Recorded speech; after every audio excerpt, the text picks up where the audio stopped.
got the company men. Please introduce yourself. I am Daniel Tater. I'm Stuart Ambrose. And where do you guys hail from? I originally come from Philadelphia, Pennsylvania. And I'm a Chicagoan, originally from the suburbs of Chicago.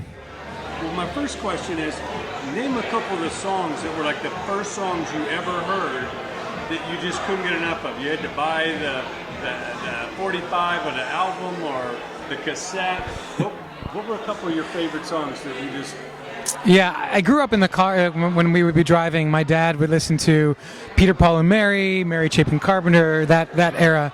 But the first cassette I ever bought with my own money, I actually bought 3 at the same time. Whitesnake, I don't know why. Bon Jovi, New Jersey, which was a good one. And the Batman soundtrack. Prince. With Prince. That was why. So it was very eclectic musical influence, but especially Bon Jovi was a big one as far as just kind of that rock forward sound. Massive. How about you? For me, I think it was actually, and I don't know if you know this, it was Beach Boys. It was my first concert I ever went to. I had a Beach Boys LP as a young kid. Back in the home of the Beach Boys tonight. Exactly. I know. It was one. Here talk about a group of male vocalists that really set the tone for things to come. And so Beach Boys for me. And then interesting one, my first single cassette tapes. I love single cassette tapes. I remember that. I had Belle Biv DeVoe and Boyz II Men and Color Me Bad. Who are you? Yes. Who are you? I know. That was the one I had. I know. The reason that's funny too is Stuart's a prior Marine. He's this, very, he went to boarding school. He's a very conservative, straight-laced guy. To be listening to Color Me Bad, and it's very entertaining. Thank you for sharing. We did a mashup with Whitesnake and Prince. Just think of the party we'd be having. That's our next. That's going to be our next. In the show. We'll put that in the show. That's it. Well, tell us how the group got together, because it sounds like a breath of fresh air in what's happening out there. What was the ideas that collectively brought this?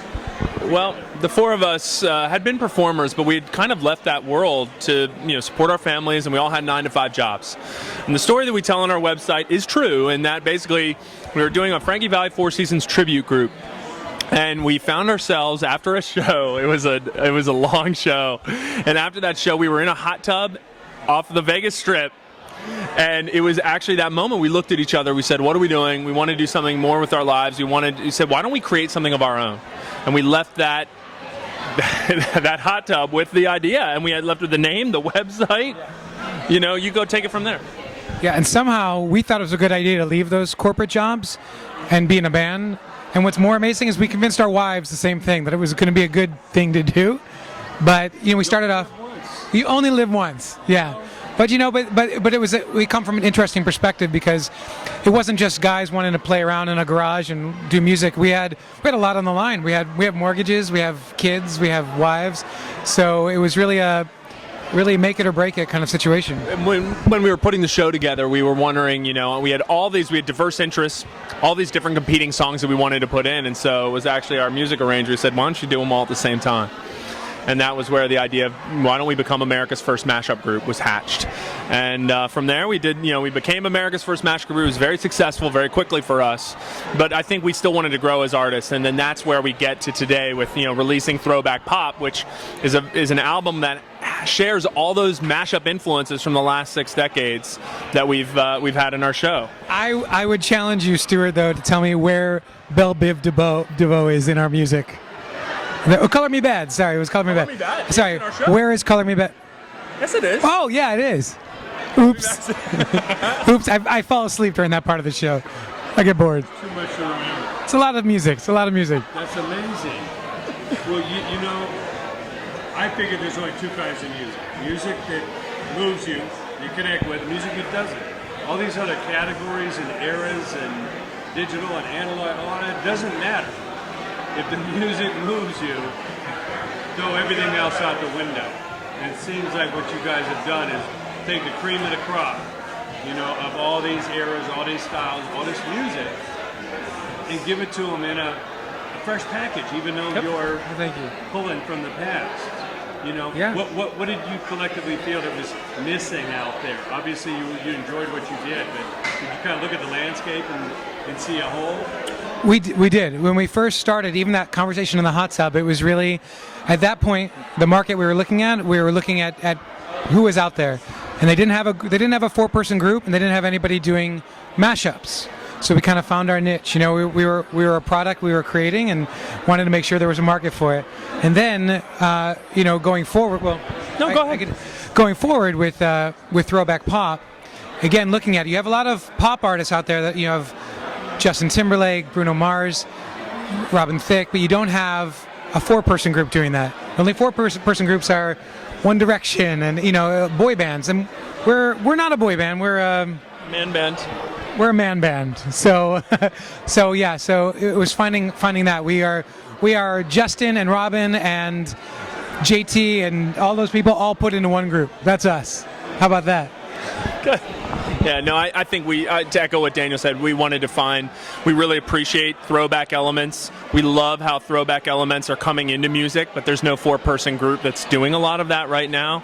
And so we felt that there was a real need for that musically, and we think that we've done it in this album. Fantastic. You guys have such a great spirit. You're out there attacking the world. What advice do you give that young singer, that young creative person that has something in their heart? What do they need to do these days? I think the biggest misconception, I think, with people coming up is that there's going to be a moment, you know, Lana Turner's found at the soda fountain. It doesn't have that. That's not true. And we're still making our way. You know, we haven't been found yet either. You know, but I don't think you ever get found. It is all hard work.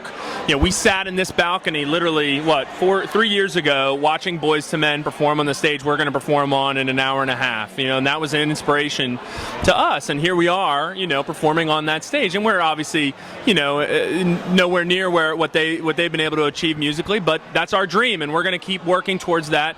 You build a building one brick at a time, and you know, and that's the thing, that you keep going back. And I can't tell you enough how many times people tell you things aren't going to work or aren't going to happen the way that you want them. Well, like, okay, take that advice, take it in, and then do what you need to do to actually make that happen day after day.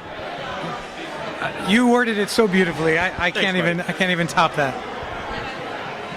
Thanks so much, guys. Thanks, Jay. Look forward to it. Thank you. Thanks. My name is Sean Peruka. I'm originally from Dallas, Texas.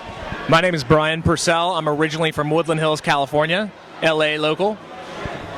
It's so funny. I feel like I'm a newscaster. I'm like, And the weather tonight. What's the weather, Bob? yeah, and the weather tonight is, How's the traffic looking on the 101? the traffic is always bad here at Los Angeles. It's rush hour in LA. It's rush hour 24/7. Now, as I asked your cohorts, give me a couple songs that were the first songs you fell in love with. Remember way back, a single or the 45 or the album, song on the radio. Give me a couple songs I'll tell you. that just changed your life. Yeah, I can remember the very first song. I saw it live from a video. I was in a living room of a friend's house, and it was Michael Jackson's tour, and he was singing Bad and did the moonwalk, the whole tour. I sat there and watched entire 2 hours. So I'd say for me, it was that whole tour. It was Beat It, it was Bad, it was all of that for me. That is what made me want to dance, sing, and ultimately just perform for people. You and a billion other people. Me and a billion other people. So would I think that I'd be right here talking with you? No. So it's blessed that I am. LA Live. Yeah, LA Live. So the song that inspired me the most, and artist that inspired me the most, is Billy Joel. And the song is New York State of Mind. And I remember hearing that for the first time. God, I don't even remember how old I was, but it inspired me not only from a vocal perspective, but from a lyrics perspective. I mean, Billy Joel can write some of the best lyrics, and because of that song, I think it's why I moved to New York right out of high school. I mean, it just had this, it gave this mysticism that being from LA is like a newer city. It doesn't really have that root to it. That made me really want to be a singer-songwriter. Yeah. So hearing that New York is just bringing back all the Sinatras and Oh, yeah. Frankie Vallis and whoever from. Well, you know, funny enough, my father was in a doo-wop group when he was in high school called The Explicits, and they cut a record at the Brill Building during the same time that Frankie and the Valley and the Four Seasons were cutting their albums.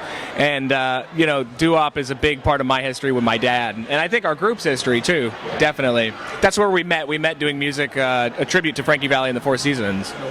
Yeah. Sounds great. I was going to ask you how you all got together, but it was obviously a common love for this music. When you looked at the music market, out there, the landscape, what did you feel it was missing that you guys could kind of fill a hole? Yeah, go for it. Yeah, I think the biggest hole that we fill is if you look at each of us individually, we're all so different.